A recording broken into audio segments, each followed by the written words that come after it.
Está falando dos agentes externos, mas para a mulher desenvolver as células malignas, ela tem que ter uma certa predisposição?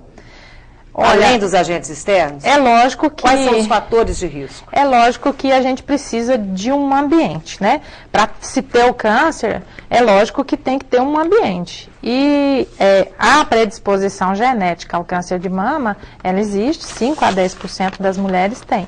Agora, o ambiente, por incrível que pareça, é o próprio ambiente da mulher, é o estradiol dela, que é uma das coisas que pesa aí. O estradiol. Que é o hormônio. Deixa eu só te arrumar sua blusa um pouquinho aqui. Puxar um pouquinho para baixo. Que aqui a gente olha moda também, viu, doutor? Deixa eu te perguntar. O estradiol é o hormônio feminino, certo? Isso. No que a gente faz com que a mulher menstrue todo mês e não deixe a mama em repouso, ele faz com que ela fique proliferando, né? Então tem aquelas fases, onde tem a primeira fase, que há uma proliferação do epitélio, a segunda fase, que é a fase da progesterona, tem outra proliferação do epitélio, isso fica fazendo com que a mama fique trabalhando muito. E ela tem que estar a um certo grau de repouso, né? E a gente tem que entender a mama como se fosse uma árvorezinha.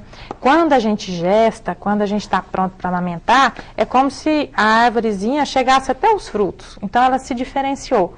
Se ela se diferenciou, ela também vai ser menos suscetível a agente cancerígeno. E a mulher que não amamenta, ela tem mais risco? Principalmente, é a mesma coisa. Principalmente a questão da gestação. Seria um ponto muito importante, que seria ter filhos e principalmente antes dos 30 anos, né?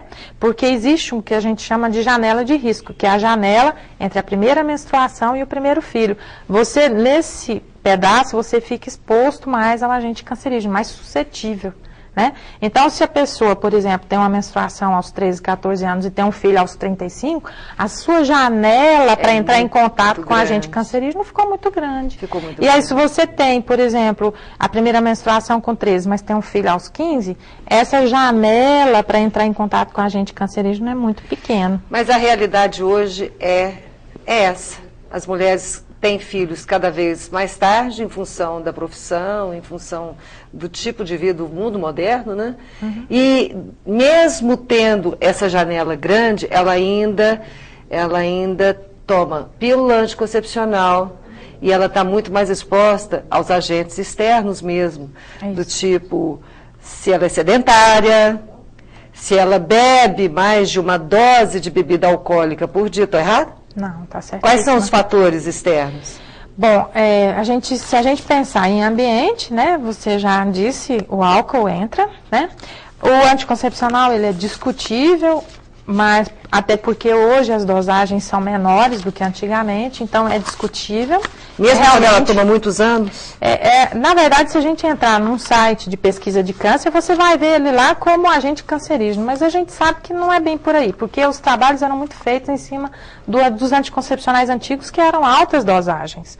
Hoje as dosagens são mínimas, né? E eu estou falando de uma pessoa que tem um nível hormonal muito alto, diferente da reposição hormonal, porque o hormônio, quando o ovário começa a atrofiar, o que vai acontecer? O nível hormonal da mulher vai estar menor. Aí quando você faz a reposição do climatério, aí o nível está maior do que estaria normalmente. Então suas células acabam sendo estimuladas numa época que era para estar em repouso. Então daí o risco é um pouco maior quando se fala na reposição do climatério, né? Mas os sintomas do climatério. Mas vamos pensar, antes da gente falar de outros fatores de risco, vamos falar da menopausa, porque olha, gente, nós que somos mulheres, a gente tem tanta dúvida, a gente precisa tanto de ser informado e a gente encontra poucos profissionais que realmente nos informam a respeito da reposição hormonal, a respeito de custo e benefício. Por exemplo, custa quanto a mulher não fazer a reposição hormonal? E qual é o benefício da reposição hormonal? E custa quanto ela fazer também? Qual é o rumo certo que nós, mulheres, devemos fazer, devemos tomar na época do climatério, na época da menopausa? Existe uma coisa que chama bom senso, né? Então, a primeira coisa é o bom senso, é o caminho do meio. Primeira coisa, se a mulher tem parentes de primeiro grau, mãe, irmã, filha com câncer de mama, ela já não é uma candidata para a reposição hormonal. A gente tem que pesar muito, quer dizer, o peso na balança vai ser muito contra a reposição. Mas ela não tem parentes. Ela nunca fez nenhuma biópsia que desse uma hiperplasia, que desse uma lesão que fosse na mama, não fosse maligna, mas que, de uma certa maneira, tivesse uma predisposição ao câncer. Né? Essa mulher não fuma. Aí a gente começa a pesar tudo. Então, quer dizer, ela tem fatores de risco muito grandes, então vamos não usar. Agora, é uma mulher jovem, é uma mulher que trabalha, é uma mulher que precisa muito pensar, né? Porque a gente fala assim que quando a gente falta hormônio, até o pensamento fica um pouco mais lento, então o trabalho dela exige muito raciocínio. Então, ela vai ter dificuldade em não fazer a reposição hormonal. Agora, o que é importante é assim, a reposição hormonal não é que tomou e causou o câncer de mama, é o tempo de uso, né? Então, todos os trabalhos indicam que a reposição hormonal começa a aumentar a incidência de câncer de mama após os 5 anos de uso, né? Então, o nosso problema é o tempo. A medicina ainda tem muito que fazer por nós. Com certeza. Muito, porque 5 anos para fazer a reposição hormonal se passa rapidinho. Mas assim, o que acontece às vezes é que você acaba começando muito cedo com pequenos sintomas. E às vezes esses sintomas poderiam ser melhorados com uma atividade física diária, com a yoga, que ajuda muito a melhorar os sintomas, né? Com uma alimentação do próprio climatério, né? Uhum. E, por exemplo, na natureza, nós temos muitas substâncias que têm fitoestrogênio, né? Que tem o hormônio na planta, né? Você tem a soja, você tem a linhaça. Mas me disseram que para a soja fazer o efeito, você tem que fazer o uso da soja desde menina. Na verdade, em termos de proteção de câncer, sim. Porque a proteção de câncer da soja, ela começa na adolescência.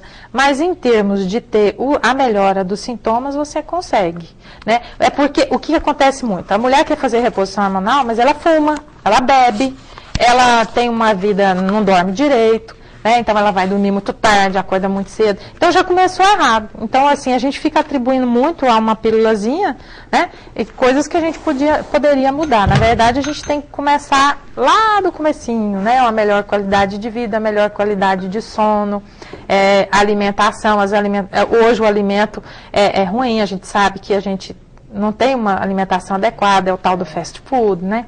Então, a gente não tem tempo para fazer uma refeição adequada, a gente acaba se alimentando mal e a gente acaba necessitando mais de medicamentos que às vezes a gente não precisaria. É o que eu falo com os meninos lá em casa. A gente vive falando, às vezes o Matheus briga comigo porque eu sou uma pessoa que eu pego no pé, de certa forma, com relação à alimentação saudável lá em casa, mas acontece que ninguém fica doente.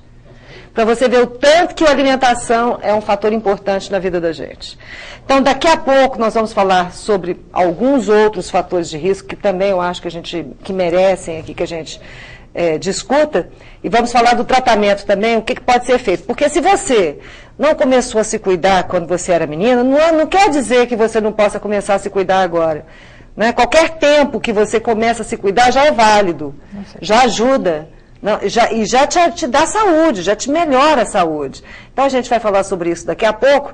Vou fazer um intervalinho aqui, só porque tem umas coisas que eu gostaria. Só uma pausinha, tá, doutora? Inclusive para você também, que eu acho que é importante. Daqui a pouco o Alexandre vai falar sobre câncer de mama nos homens, não é isso? Isso. Sabia que você ia perguntar isso.